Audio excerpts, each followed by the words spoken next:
C'est un sujet extrêmement délicat. Depuis l'invasion à grande échelle de l'Ukraine par la Russie en 2022, la question du gaz russe est devenue un enjeu majeur pour la France et pour l'Union européenne, longtemps dépendante de la Russie pour ses besoins en gaz. L'Europe veut aujourd'hui s'en détacher pour que la Russie ne puisse plus financer sa guerre. Mais alors, est-ce que c'est réellement possible et pourquoi est-ce que c'est un sujet aussi important? Salut, c'est Hugo, j'espère que vous allez bien. C'est donc le sujet à la une des actualités du jour. Alors, depuis février 2022, l'Union européenne a déjà réduit de façon très importante ses importations d'hydrocarbures venant de la Russie. Par exemple, ses achats de charbon ont cessé dès le mois d'août 2022, alors qu'ils représentaient près de la moitié de la consommation européenne. Et malgré les efforts et les tentatives de la Russie de contourner ces sanctions, eh bien, cette interdiction européenne, elle a eu un impact assez important. On peut aussi parler du pétrole. Le pétrole russe dans les importations européennes est passé de 27% avant février 2022 à seulement 3% aujourd'hui. Mais il y a quelques jours, la Commission européenne, donc l'une des principales instances de l'UE, est allée encore plus loin. Elle a présenté sa feuille de route pour en finir avec le gaz russe d'ici 2027, d'ici donc 2 ans et demi. Il faut savoir qu'autant ça a été facile, par exemple sur le pétrole ou sur le charbon, autant sur le gaz russe, il était encore massivement importé. Il faut savoir que la part du gaz russe dans les importations de l'Union européenne, un gaz donc qui peut être utilisé pour se chauffer ou pour plein d'autres activités au sein de l'Union européenne, bien ce gaz qui venait de Russie, c'était 45% des importations de l'UE en 2021, donc avant le début de l'invasion à grande échelle de l'Ukraine. C'est tombé à 19% en 2024 et ça devrait tomber a priori aux alentours de 13% en 2025. Sachant que quand on parle de gaz ici, sans rentrer dans les détails techniques, c'est à la fois du gaz qui va circuler par des gazoducs et à la fois ce que l'on appelle du GNL. Bon, j'entre pas dans les détails, mais c'est donc du gaz naturel liquéfié.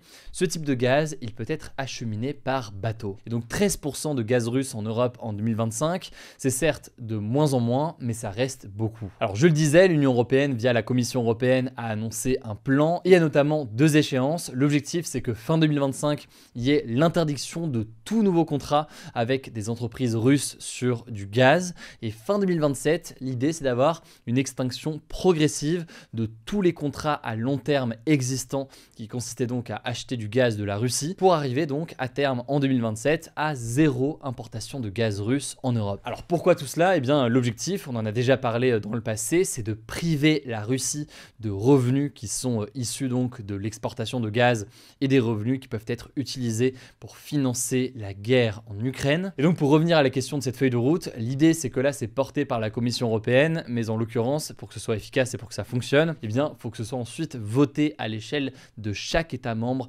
ainsi qu'à l'échelle du Parlement européen. Et ça nous permet de venir naturellement au point important à comprendre sur ce sujet. Tout le monde n'est pas d'accord sur le fait de stopper les importations de gaz russe. Alors pourquoi? Eh bien parce que déjà il y a certains États membres qui restent très dépendants du gaz qui vient de la Russie. On peut penser à la Hongrie par exemple, qui s'oppose fermement à toute coupure brutale et qui invoque un risque de souveraineté énergétique. Et au passage, pour ce qui est de la France continue à importer du gaz venant de Russie. Plus précisément en fait, c'est du gaz naturel liquéfié qui vient de Russie. Et d'ailleurs sur ce point-là, on peut noter qu'en 2024, les importations de gaz naturel liquéfié russe ont bondi de 80% en France. C'est donc des discussions qui s'annoncent tendues, sachant que l'une des craintes les plus importantes, c'est une crainte d'augmentation du prix du gaz en Europe. Pourquoi? Eh bien parce qu'il y aurait donc moins d'offres si on se coupe du gaz russe, et donc c'est une logique d'offre et de demande combinée à d'autres facteurs, mais qui inquiète donc de nombreux gouvernements et de nombreux consommateurs en Europe, d'autant plus que, eh bien, on le sait, les 2-3 dernières années ont été très difficiles sur ce sujet-là. Alors certes, aujourd'hui, la Commission européenne se veut rassurante, elle estime qu'il n'y aura pas un impact important sur une éventuelle hausse des prix, mais évidemment, c'est une inquiétude qui demeure, et certains craignent qu'un arrêt total ne se retrouve à être contre-productif. Autre défi important qu'on peut noter, c'est la question de la traçabilité du gaz. En fait, la Russie cherche aujourd'hui à contourner les restrictions en passant par des intermédiaires. Elle va donc pouvoir vendre de l'hydrocarbure, ça peut être du pétrole, du gaz ou autre chose, à l'Azerbaïdjan ou encore à l'Inde, avec le risque qu'ensuite ces pays-là revendent ces hydrocarbures directement à l'Union européenne. Enfin, il faut noter que résilier des contrats, c'est pas si facile que ça. Et par exemple, on peut noter que il y a des contrats qui ont été signés avec Gazprom. Gazprom, c'est le principal fournisseur de gaz qui vient de Russie. Et si on arrête comme ça des contrats du jour au lendemain, ça peut entraîner des pénalités financières. C'est donc des choses qui sont en train d'être observées en ce moment, sachant que de son côté, la Commission Commission européenne étudie la possibilité d'invoquer,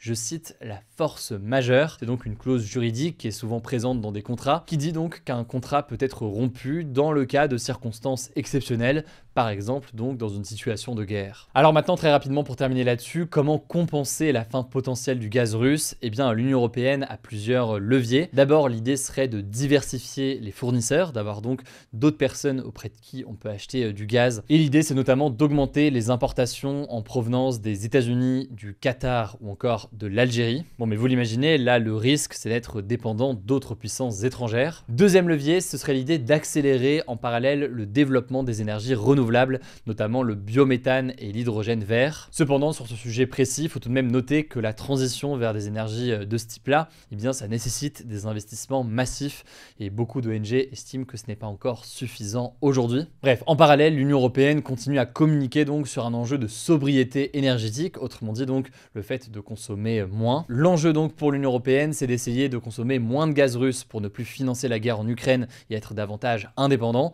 Mais il y a donc des défis majeurs qui se posent, la question des alternatives, la question des dépendances à d'autres puissances, la question de la potentielle hausse des prix, sachant qu'en parallèle, on peut noter que la Russie essaie de s'organiser et notamment de vendre son gaz à d'autres pays, notamment en Chine, où elle a largement augmenté ses exportations. Ça me semblait dans tous les cas intéressant de faire un point factuel sur ce que l'on sait aujourd'hui. N'hésitez pas en tout cas dans les commentaires à me dire ce que vous pensez de ce genre de sujet. Je rappelle pour tous les nouveaux que pour plus d'actualités, vous pouvez nous suivre directement sur Instagram. Le nom du compte, c'est Hugo Décrypte et ce format est aussi disponible en version podcast. Vous êtes très nombreux sur Apple Podcast, sur Spotify, sur Deezer, etc.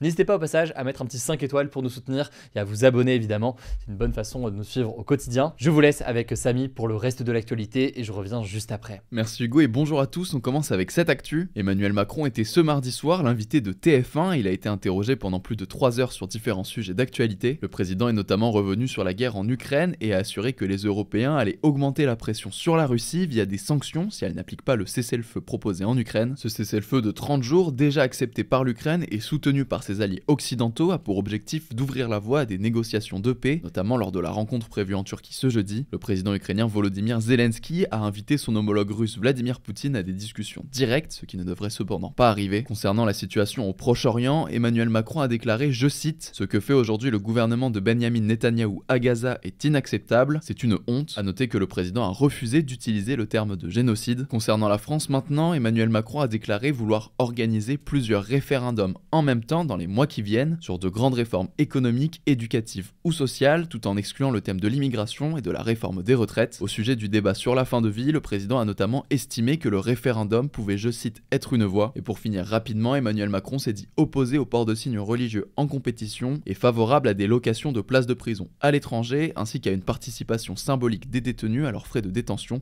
pour lutter contre la surpopulation carcérale. Deuxième actu, je maintiens, je n'ai pas eu d'autres informations que par la presse, je n'ai bénéficié d'aucune information privilégiée. C'est ce qu'a déclaré le Premier ministre François Bayrou ce mercredi. Il était entendu à l'Assemblée nationale sur ce qu'il savait et son éventuel rôle auprès de la justice dans l'affaire des violences au sein de l'établissement catholique Notre-Dame de Bétharram. Si vous n'aviez pas suivi, François Bayrou était ministre de l'Éducation nationale de 1993 à 1997 et donc la question est de savoir ce qu'il a su ou non des faits de violence physique et sexuelle commis dans cet établissement des Pyrénées-Atlantiques, un département dont il a présidé le conseil général de 1992 à 2001. Selon des informations de Mediapart, François Bayrou aurait été informé dès 1996 de violences physiques sur des élèves. En tout cas, les conclusions de cette commission qui a entendu des témoins, des victimes et des responsables politiques sont attendues fin juin. Troisième actu, la ministre de l'Éducation nationale Elisabeth Borne a déclaré vouloir un droit à la déconnexion pour les espaces numériques de travail des élèves ou ENT. Les ENT, ce sont des sites ou des applications qui permettent notamment aux élèves de consulter leurs notes ou leurs devoirs. Vous devez sûrement connaître Pronote ou la vie scolaire. Et donc l'objectif serait que les notes et les devoirs ne puissent plus être actualisés sur la période de 20h à 7h du matin pour éviter que les élèves ne les consultent le soir, au risque d'augmenter leur stress ou de nuire à leur sommeil. Elisabeth Borne en a aussi profité pour de nouveau confirmer vouloir interdire les téléphones portables dans tous les collèges à partir de la rentrée. A noter que depuis septembre 2024, environ 200 collèges en France testent une pause numérique où les élèves doivent déposer leur téléphone à l'entrée de l'établissement et les récupérer en fin de journée. Quatrième actu, après le renvoi ce lundi de 15 fonctionnaires français en poste à Alger, Bamako, la capitale de l'Algérie, la France a indiqué ce mercredi qu'elle allait riposter en renvoyant elle aussi des diplomates algériens et en dénonçant une décision injustifiée et injustifiable de l'Algérie. Sur BFM TV, le ministre des Affaires étrangères Jean-Noël Barrot a notamment déclaré qu'il s'agirait de tous les agents titulaires de passeports diplomatiques qui n'auraient pas actuellement de visa, sans pour autant préciser leur nombre. Il faut savoir que la France et l'Algérie sont en tension depuis juillet 2024 et cette crise s'inscrit donc dans une nouvelle série d'escalades. Mi-avril, l'Algérie avait déjà expulsé 12 fonctionnaires français, la France avait réagi en expulsant elle aussi des fonctionnaires algériens de manière équivalente, et malgré une tentative de réconciliation début avril, les échanges diplomatiques sont aujourd'hui totalement gelés. Si vous voulez creuser le sujet, notamment d'un point de vue historique, je vous renvoie à notre vidéo sur la guerre d'Algérie disponible sur notre chaîne Grand Format. 5ème actu, on en parlait hier, le président américain Donald Trump, qui est actuellement en tournée diplomatique dans les pays du Golfe, a annoncé ce mardi la levée des sanctions américaines contre la Syrie. Il a notamment déclaré depuis l'Arabie Saoudite vouloir, je cite, leur donner une chance de grandeur. De son côté, le gouvernement syrien a salué un tournant décisif. En fait, ces différentes sanctions avaient été instaurées en 2011 après la répression violente des manifestations contre le régime de Bachar el-Assad en Syrie, mais depuis sa chute en décembre 2024, la Syrie cherchait donc à obtenir la levée de ces sanctions pour relancer son économie ruinée par des années de guerre civile. L'Union européenne, le Royaume-Uni et le Canada avaient d'ailleurs déjà pris la décision d'assouplir leurs sanctions. 6ème actu, la Haute Autorité de Santé a recommandé ce mardi le rattrapage vaccinal contre le HPV, donc le papillomavirus, jusqu'à 26 ans pour tous les hommes et toutes les femmes. Le papillomavirus est un virus très courant qui se transmet principalement par voie sexuelle, même sans pénétration, et qui est responsable de plusieurs infections et maladies, dont certaines graves comme des cancers. Il existe un vaccin très efficace qui est recommandé chez les adolescents dès 11 ans, filles et garçons, pour se protéger avant tout début de vie sexuelle. Le truc, c'est que jusqu'à présent, la vaccination était recommandée et prise en charge pour les jeunes de 15 à 19 ans et jusqu'à 26 ans pour les hommes ayant des relations homosexuelles. L'objectif ici serait donc de faire en sorte que la prise en charge soit étendue jusqu'à 26 ans pour tous les hommes et toutes les femmes, pour éviter de créer des inégalités d'accès à la vaccination selon le genre et l'orientation sexuelle des personnes, ce qui peut être le cas aujourd'hui. Le ministre délégué de la Santé, Yannick Neuder, a annoncé qu'il allait examiner sans délai cette recommandation. Et on termine avec cette actu. Le Festival de Cannes, qui récompense les meilleurs films, réalisateurs et acteurs du monde entier, s'est ouvert ce mardi soir. Parmi les invités, l'acteur américain Robert De Niro, qui a reçu une palme d'or d'honneur, Leonardo DiCaprio ou encore le réalisateur Quentin Tarantino. La chanteuse Mylène Farmer a elle rendu hommage à David Lynch, décédé en janvier avec une chanson inédite. Le festival se clôturera le samedi 24 mai. On suivra tout ça sur notre compte Hugo Décrypte Pop.